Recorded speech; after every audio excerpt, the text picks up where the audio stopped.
దైవ గ్రంథంలో నుంచి కొన్ని లేఖన భాగాలు మనం చదువుకొని ఆరాధనలో మనం ముందుకు సాగుదాం. అందుకు సహాయకరంగా అపోస్తులుడైన పౌలు కొలస్సీయులకు రాసిన పత్రిక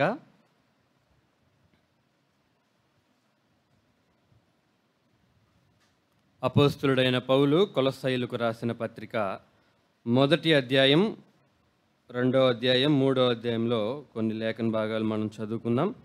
ప్రారంభంలో మొదటి అధ్యాయంలో నుంచి 14వ వచనాన్ని నేను చదువుతున్నాను. కొలస్సీయులకు రాసిన పత్రిక మొదటి అధ్యాయం 14వ వచనం. ఆ కుమారుని యందు మనకు విమోచనము అనగా పాప క్షమాపణ కలుగుచున్నది. అలానే 13వ వచనం ఆఖరి భాగాన్ని కూడా చదువుకుందాం. తాను ప్రేమించిన తన కుమారుని యొక్క రాజ్య నివాసులనుగా చేసెను. అలానే ఇదే మొదటి అధ్యాయం 20వ వచనం ఆఖరి భాగాన్ని నేను చదువుతున్నాను. 20వ వచనం ఆఖరి భాగం. ఆయన ద్వారా తనతో సమాధానపరుచుకొనవలననియు తండ్రి అభీష్టమాయను. 22వ వచనం ఆఖరి భాగంలో ఆయన మాంసాయుక్తమైన దేహమందు మరణము వలన ఇప్పుడు మిమ్మును సమాధానపరిచెను. చాలు. ప్రభునందు ప్రియమైన వారలారా, ప్రభు దినాన ఆయన సన్నిధిలో చేరి ఆయన్ని స్తుతిస్తూ, ఆయన్ని కొనియాడుతూ, ఆయన్ని ఆరాధించాలని, ఆయన నామానికి ఘనతను తీసుకొని రావాలని మనందరం చేరి వచ్చి ఉండగా, ఇప్పటి వరకు పాటలతో మన ప్రియ ప్రభు వారిని స్తుతించుటలో ఆయనే మనకు సహాయం చేశాడు.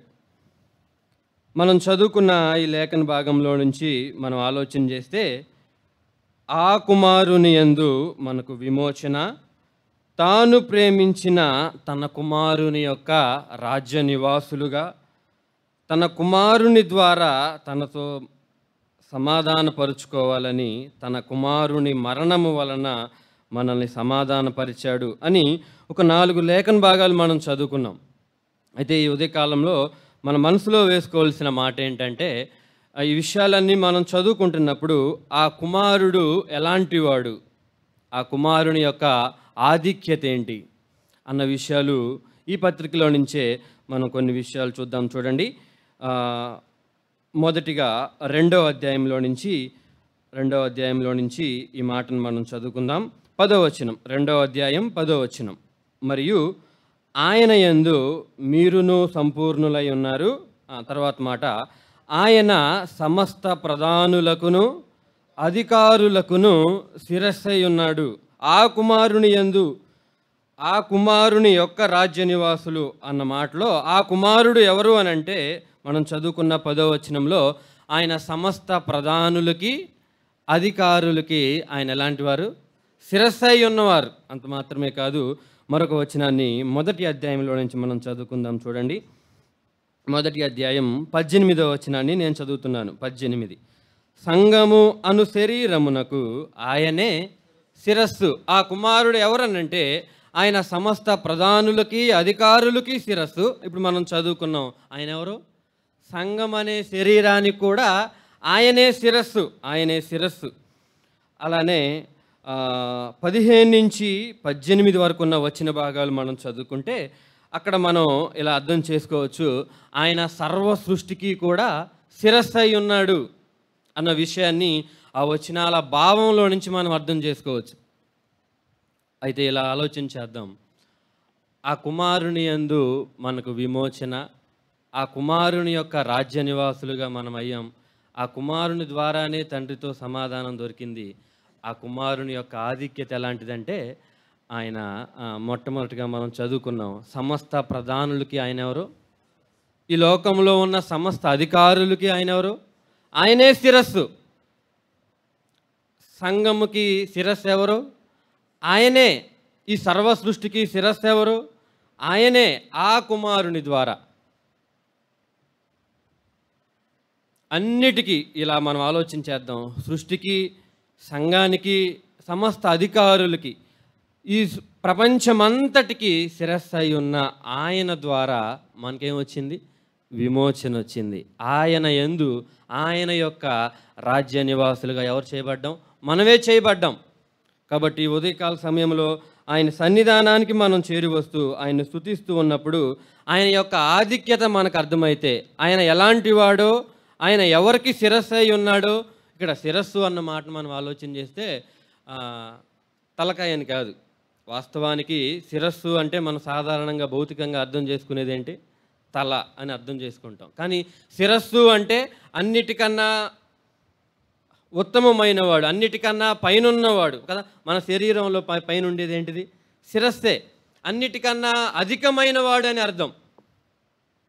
అయితే ఇప్పుడు చెప్పండి, భూలోకంలో కానీ పరలోకంలో కానీ ఉన్న సమస్త ప్రధానులకి, అధికారులు అందరికన్నా పైన ఉంది ఎవరు?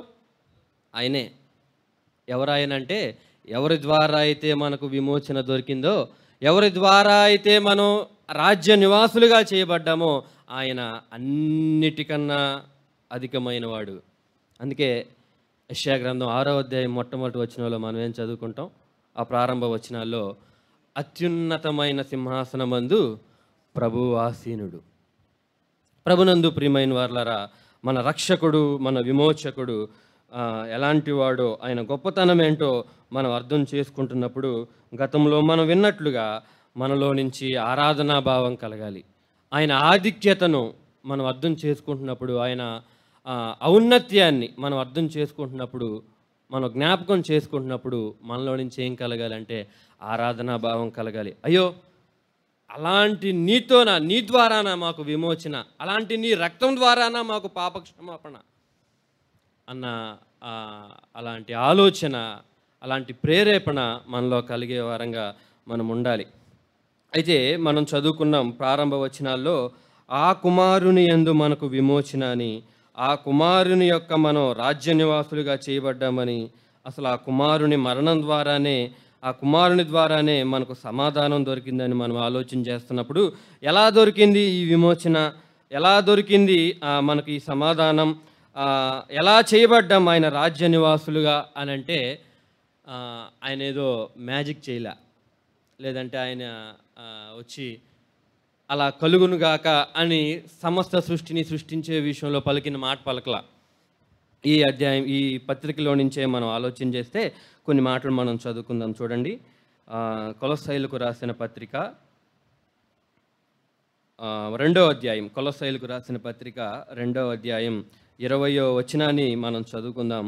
మీరు క్రీస్తుతో కూడా లోకము యొక్క మూలపాఠముల విషయమై మృతి పొందిన వారైతే, అంటే ఈ వచనం ప్రకారం క్రీస్తు ఏమయ్యాడు? మృతి పొందాడు. క్రీస్తు మృతి పొందాడు. అలానే 2వ అధ్యాయంలో మరొక మాటను మనం చదువుకుందాం. వచనం 12వ వచనంలో, మీరు బాప్తిస్మమందు ఆయనతో కూడా పాతి పెట్టబడిన వారై. అలాగైతే ఆయన ఏం చేయబడ్డాడు? పాతి పెట్టబడ్డాడు. మొట్టమొదటిగా 20వ వచనంలో ఆయన మృతి పొందాడు. 12వ వచనంలో మనం చదువుకున్నట్లు ఆయన పాతి పెట్టబడ్డాడు. మూడో అధ్యాయం 1వ వచనం మనం చదువుకుందాం. మీరు క్రీస్తుతో కూడా లేపబడిన వారైతే. అలాగైతే ఆయన ఏం చేయబడ్డాడు? లేపబడ్డాడు. ఈ విషయాలు మనం ఆలోచన చేస్తున్నప్పుడు, ఆ కుమారుని యందు మనకు విమోచన దొరికింది. ఆ కుమారుని యొక్క రాజ్య నివాసులుగా మనం చేయబడ్డాం. ఆ కుమారుని ద్వారానే మనం సమాధానపరచబడ్డాం. ఎలా అంటే, ఆ కుమారుడు ఏం చేయబడ్డాడు? మృతి పొందాడు, పాతి పెట్టబడ్డాడు, తిరిగి ఆయన లేచాడు. క్రీస్తుతో కూడా లేపబడిన వారైతే, అంటే క్రీస్తు ఏమయ్యాడు? లేపబడ్డాడు. మరణం నుంచి, సమాధి నుంచి ఆయన జయించి తిరిగి లేచాడు. ఈ విషయాలు మనం ఆలోచన చేస్తుండగా, ఆ ప్రియ ప్రభు వారి మరణం ద్వారా, ఆయన మరణం నుంచి తిరిగి లేవటాన్ని బట్టి మనకేం దొరికింది? విమోచన. మనం ఆ పరలోక రాజ్య నివాసులుగా చేయబడ్డాం. ఆహా, ఎంత భాగ్యం! ఇట్టి గొప్ప ఆధిక్యతని, ఇట్టి గొప్ప ధన్యతని మనకు అనుగ్రహించాడు ఆయన మరణాన్ని బట్టి, తిరిగి లేవటాన్ని బట్టి. ఈ విషయాలు, మనకు దక్కిన ఆధిక్యతను, మనకు దక్కిన విమోచనను, అక్కడ 14వ వచనం 1వ అధ్యాయంలో పాప క్షమాపణ కలుగుచున్నది అన్నమాట మనం చదువుకున్నాం కదా. మనకు దక్కిన ఈ పాప క్షమాపణ మనం ఆలోచన చేస్తున్నప్పుడు మనలో నుంచి కృతజ్ఞతాస్తుతులు మనలో నుంచి రావాలి. ఆయన ఔన్నత్యాన్ని, ఆయన ఆధిక్యతను మనం అర్థం చేసుకుంటున్నప్పుడు మనలో నుంచి ఏం కలగాలి? ఆయన ఆరాధించే భావం మనలో నుంచి రావాలి. మనకు కలిగిన ఆధిక్యత, మనకు దక్కిన ఆధిక్యత మనం జ్ఞాపకం చేసుకుంటున్నప్పుడు మనలో నుంచి నాకు ఇట్టి ధన్యతను, నాకు విమోచన, నాకు పాప క్షమాపణ ఇచ్చావు ప్రభువా, నీకు నీకు కృతజ్ఞతలయ్యా, నీకు థ్యాంక్స్ అయ్యా అని మనం ఆయనకు చెప్పే వారంగా ఉండాలి. కాబట్టి ఈ విషయాలు మనం ఆలోచన చేస్తుండగా ఆయన యొక్క శిరస్సై ఆ ఉన్నతుడైన ప్రియ ప్రభు వారిని మనం అర్థం చేసుకుంటుండగా ఆయన్ని స్తుతిద్దాం, ఆయన ఆరాధన చేద్దాం. మనకు దక్కిన భాగ్యాన్ని మనం జ్ఞాపకం చేసుకుంటూ ఆయన కృతజ్ఞతాస్తుతులు చెల్లిద్దాం. ఆ విధంగా ప్రభువుని ఆరాధన చేస్తూ స్తుతిస్తూ ప్రభు బలలో పాలు పంపులు పొందేవారిగా ఉందాం. ఈ చిన్న తలంపులు దేవుడు ఆరాధన కొరకై దీవించునుగాక.